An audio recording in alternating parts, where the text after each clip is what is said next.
இசை இசையாவே மாறும்.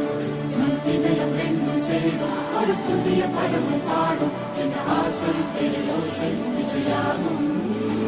இந்த திருமண கொண்டாட்டம் நம் குடும்ப ஆர்ப்பாட்டம் என் உலகத்தையும் வாழும்.